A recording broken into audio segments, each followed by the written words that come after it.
Hello, welcome to PODnas. This is a sports show with some Southern and Cajun flair. I'm Daniel Hawks. It's Jared Roser. Today, we're going to recap week 5 of the college football with actually a little bit of NFL too. And we got the high school top plays of the week at the end. It is a little bit of a somber Monday for us. We're both going through some shit. Curse Jarmy. But we're here. Yeah. So let's talk about some sports. Let's get a little break from real life stuff. You know, how you doing?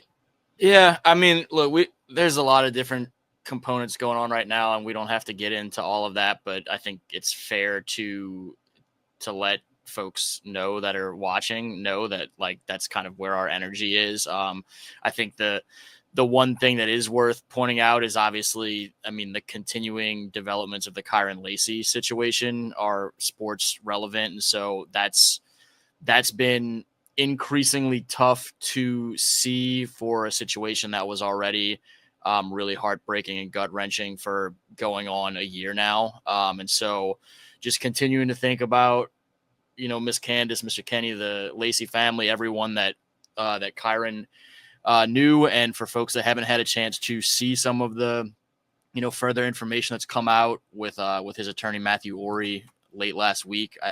I urge folks to go check out that interview with HTV down in Homa as you continue on your end to kind of process some of what has gone on with a kid that we watched grow up for the last long time here in Louisiana. Yeah, it's super sad to see something feels like it got kind of stolen from him, in a very big life-ending way. So yeah, it's just heavy on the like hearts and minds of both of us, along with some other stuff that we have going on. But it's very crazy. It's very wild that this kind of stuff still happens and happens like this, and happens from people that are supposed to be protecting us. Yeah, it was. If I could say it a lot of different ways, but that's the most politically correct way I could say it. There's been a lot to unpack and a lot to kind of to figure out how to come to any kind of peace with for all of this, going back to even the accident itself. I mean, even if circumstances had been different, it's been a lot for a long time. And now with continued more information coming out, it is increasingly difficult to swallow. And I mean, we'll continue to kind of let the full picture come into focus as much as it can, but it's pretty, what we're seeing now, it feels, I mean, just infuriating for all of the reasons that you just said. Yeah. Well, with that being said, and with our thoughts and emotions and feelings all with the Lacey family and everything that they're going through with, because I can't even imagine what they're going through.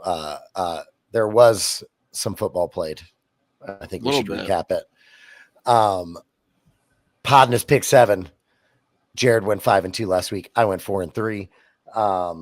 Really thought ULM was going to win. Oh yeah, I went to the ULM Northwestern game. That was fun. Northwestern is a beautiful campus. ULM kept it. They kept it competitive for a little bit, and then the wheels just fell off. Well, look, they went up there and they were leading a Big Ten opponent 7-0 at one point, and then I mean, and then I showed up 42-7. And then as soon as I showed up, the wheels fell off. I got there, I was like, "Oh, 7-0, all right, way to go!" And then as soon as I got there, and then every time I was trying to take some videos for Louisiana versus allyall.com or however Jared wanted to use them. And every time I took a video, something awful happened. There was like an almost interception. There was a sack of like 10 plus yards, or Northwestern broke off a big run. And then every time I put my phone down, ULM would like have a 15-yard gain, or like have a play where running back was able to like break out and get to the second level, something like that. It was like every time I put my phone up, it was like something awful is about to happen. So, but Northwestern, great campus. I can see why people go there. And literally the entire time I was on campus, I was like, I should have taken school more seriously. It's a pretty good school too. But But I imagine, particularly this time of year, you guys haven't gotten to like first snow and all that yet. No. I don't believe in. So it's No, it was probably 80. it's It's like probably still it's like mid 70s. glorious. It's perfect. Yeah. It was Yeah. lovely. All right, yeah. Let's start off with that game, Northwestern and ULM. Northwestern really took control of this game after the first quarter. ULM was not having a lot of issues moving the ball up and down the field in the first quarter, and then something happened. There were some changes that were made, and it just, like I said, the wheels kind of fell off. They really couldn't get anything going at all. I mean, you see that leading rusher at 49 yards. They didn't even get over 100 yards in the day. It really looked like they were bottled up. And Aiden Armenta, it felt like he was rushed the entire time. So yeah, I know you probably didn't get to watch much of this game. It felt nice being like an on the streets reporter. Yeah. And thanks for those photos too. We'll get a chance to use them at some point. My plan was, I thought this game would be closer, honestly. Yeah. And I was gonna give it its whole own ULM Northwestern write up with the photo, Daniel Hawks, Louisiana versus all that stuff. And then as I watched it continue to unfold and some of the non-statistical highlights for ULM, I was like, you know what? I think this is just getting put in with the big overall weekend. Here are all the results type story, because there's not a full story here for me to write about this trip, unfortunately. No, absolutely. So let's move on. Not a lot to talk about from that game. Northwestern second half, they rolled. Southeastern also rolled. They beat McNeese 38-0. McNeese's quarterback, 37 yards passing. Yeah, rough day for Jake Strong, the Cowboys and company. And credit to look, Southeastern, I knew had a really good defense. We talked about them at different points this season. They showed some of their ability at LSU, despite being obviously heavily overmatched by an SEC team. But this is a team that we felt was a really good Southland Conference team, and they opened conference play with the 38-0 win on the road. The first time McNeese has been shut out at home since 2016. I think this was the biggest margin that Southeastern had beaten McNeese by in a few years as well. And now they've won 6 straight against the Cowboys. And so, I mean, credit to the Lions defense. And the Lions put the first points on the board with a pick 6 by Ian Connerly Goodley, the former Covington star. And that would have been enough to win off of that, but they kept adding to it. So they rolled. They are now, what is that? They are 4-2, 2-0 in the Southland Conference. McNeese falls to 1-5. It just does not look like it's going to be their year. Moving on, Miami, Florida State was the night game. We'll kind of go, and then we'll go into those 2 afternoon games, which I think there's a lot to dive in. Miami controlled this game the entire time, and then Florida State makes this roaring comeback in the fourth quarter, but inevitably falls short. Carson Beck throws 4 touchdown passes. Miami looks like one of the best teams in the country right now. I think that's that is my takeaway from this, is that Miami might be one of the most complete teams in the country. I would maybe include Ohio State, Oregon in those mixes as well.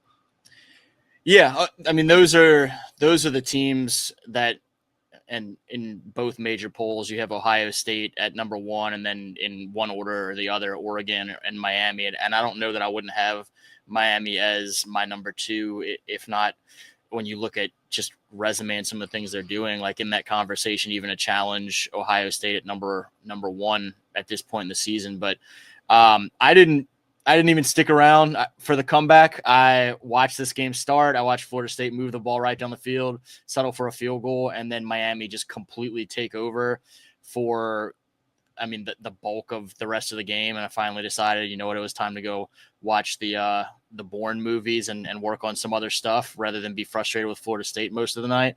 A lot of the stuff we talked about before, they're good up front on both sides of the ball. They set the table and set up the run game, protect Carson Beck, who was good getting the ball downfield to former LSU receiver CJ Daniels, the youngster Malachi Toney and company. On defense, they get after opposing quarterbacks and create some havoc and make life difficult. We saw a lot of that on full display for, at least 3 quarters of Saturday night. they're going to be tough. Also, CJ, I mean, just bringing some things full circle. CJ caught his first touchdown pass early in the game and celebrated in front of the camera, and you could see the LLK2, the long live K2 written in his eye black. And so that was kind of a cool thing to see from him, and just a testament to, I mean, everybody continuing to keep Kyron on their minds, on their hearts. But yeah, CJ and the Hurricanes are rolling right now. Absolutely. Next up, we had Vanderbilt at Alabama. Vanderbilt made this kind of sticky for Alabama throughout the game. While they didn't win, I do think it gave us a glimpse of kind of, and because this is kind of the same issue that Bama had with Castellanos, with, you know, the game that we were just talking about with Florida State. Is this mobile quarterback, or at least getting a lot of production from the pocket in their legs, whether that be the rushers or the quarterback moving with his legs. That seems like a really kind of weak point for this Alabama defense. But then Diego Pavia he has a brutal interception that really just sealed the game for Alabama. And after that, Alabama goes down and scores again, and they make this thing a 2-score game and kind of just walk away with it. But I think the biggest thing for me was a little bit of a blueprint game on how to really beat Alabama. And, you know, that's especially useful for LSU coming up in the next month here. Not that Nuss is going to be able to, Right. to run a lot, but I think Nuss has the ability to scramble out of the pocket. And I think that is a real way to kind of hurt this Alabama team. We'll end up talking about it a bunch more as this week progresses, but LSU's got to figure out some run game in any and every which way they possibly can here moving into the gauntlet of the rest of the SEC slate. So we'll see when we get to November how that matchup takes shape. I think as much as it opens up and becomes that 2-score game by the end of it, Vandy, to me, looks, I mean, like we said, going into the weekend, that's a solid football team that, while it would have been still an upset for them to beat Alabama, again, they're a team that has to be taken far more seriously week in and week out than has historically been the case in our lifetimes. And then Alabama shaking off that disappointing loss to start the season against Florida State.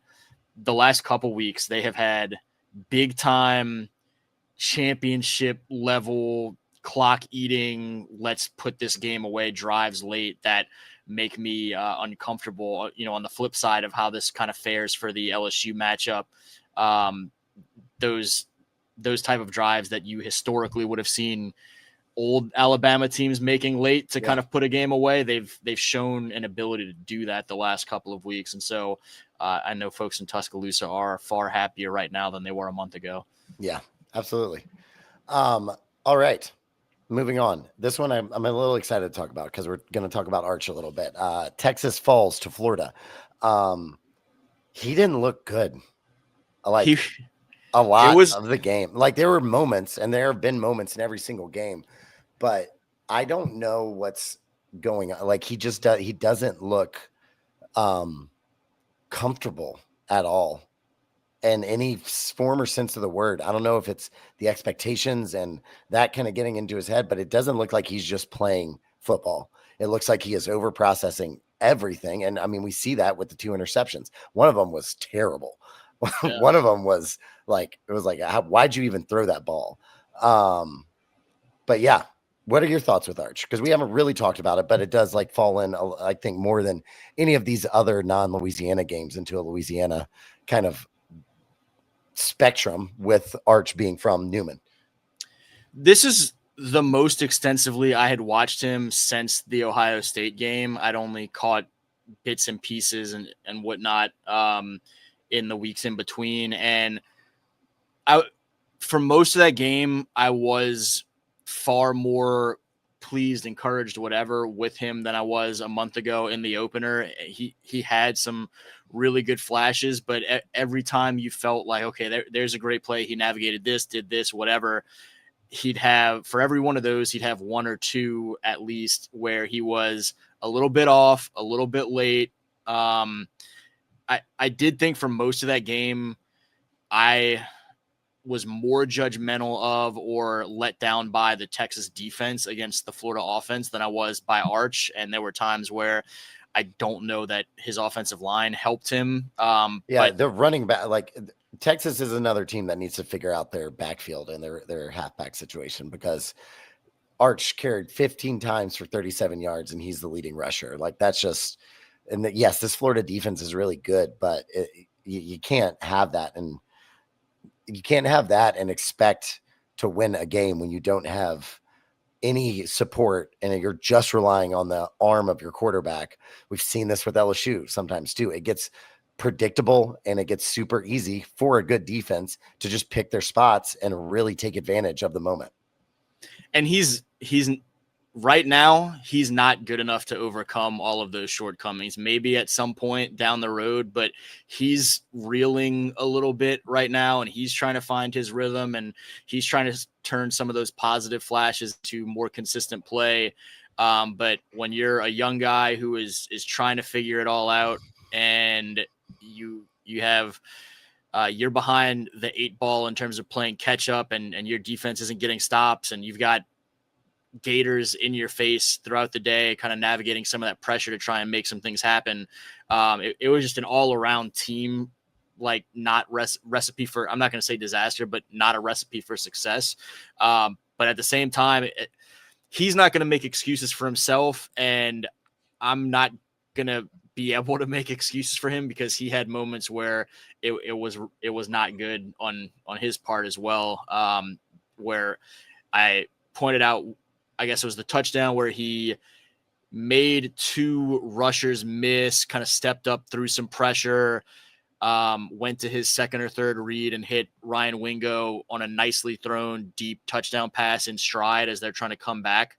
And so I kind of put that out there as just an example of some of the positive moments he's having. And then shortly thereafter, I treated, well, that Arch is not doing me any favors here, like making this cold take exposed really quickly by the way you turn around and then make kind of a goofy looking throw downfield to nobody but defense. So yeah. It was, Anyway, that's our pick 7, except for the NFL. That was pick 5. 2 NFL games real quick. Saints get their first win. We kind of picked this out as a spot for the Saints to get their win. The defense is a lot better than, people would think for an 0-4 team going in, 0-3, whatever the case may be. They are a competent defense, and this is just I think this is a team that, like we kind of said, they are really pesky. They've been in every single game except one. I just hope this win doesn't screw up the shot at a number 1 pick.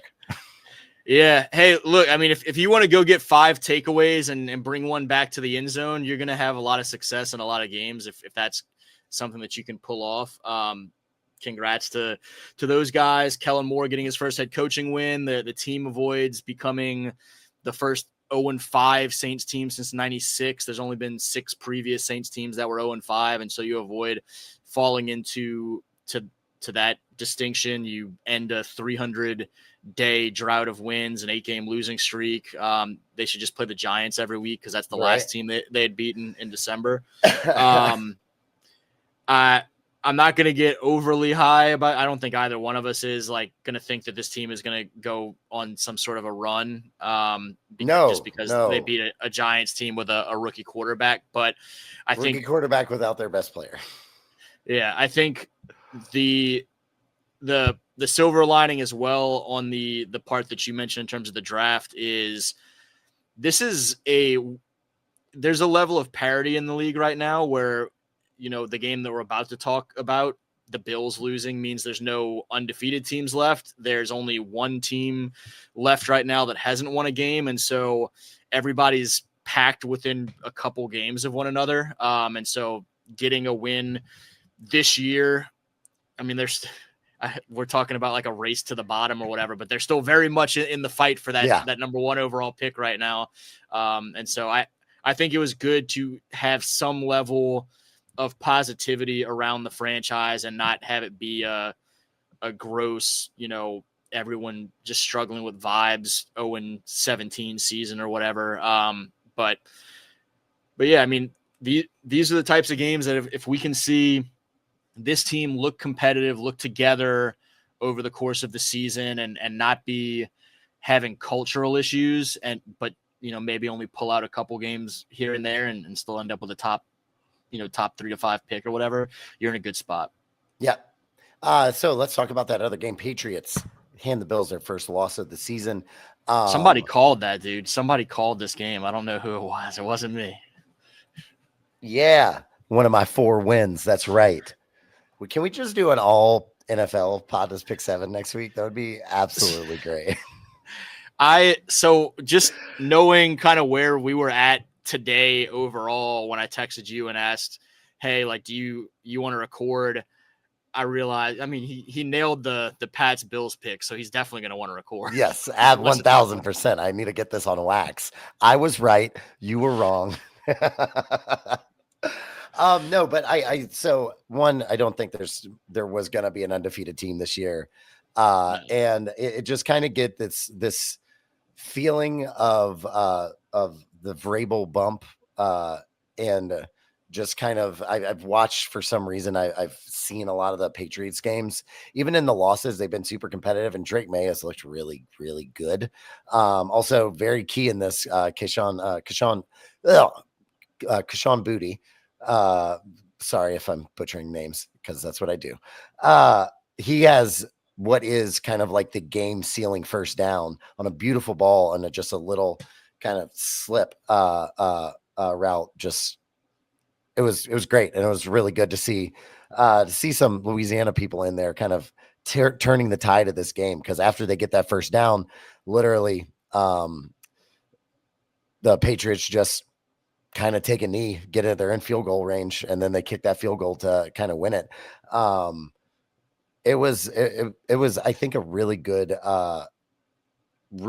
kind of measuring stick for what this Patriots team could become. I hope they don't, because I hate Boston sports, but it is, they have to be happy and overly excited, and probably way too into whatever is happening up in Boston right now. So, as they often are, they are one of the reasons why I don't like them. But anything else from this game, or?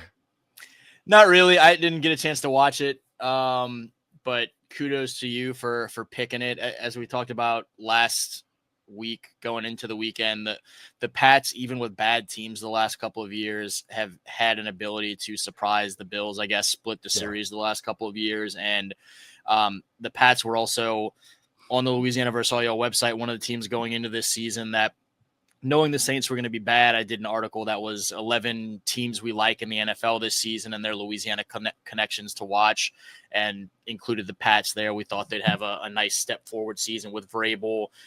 Good to see Will Campbell off to a nice start to his career. You mentioned Kayshon doing his thing and playing a big role in that win. And so a lot of, as much as we don't think of the Pats as a team for Louisiana fans to root for, they're certainly, they're off to a nice start to the season, and they've got some ties there to root for, even if it's just, an individual player here and there. And that's what I shall be doing the rest of the year.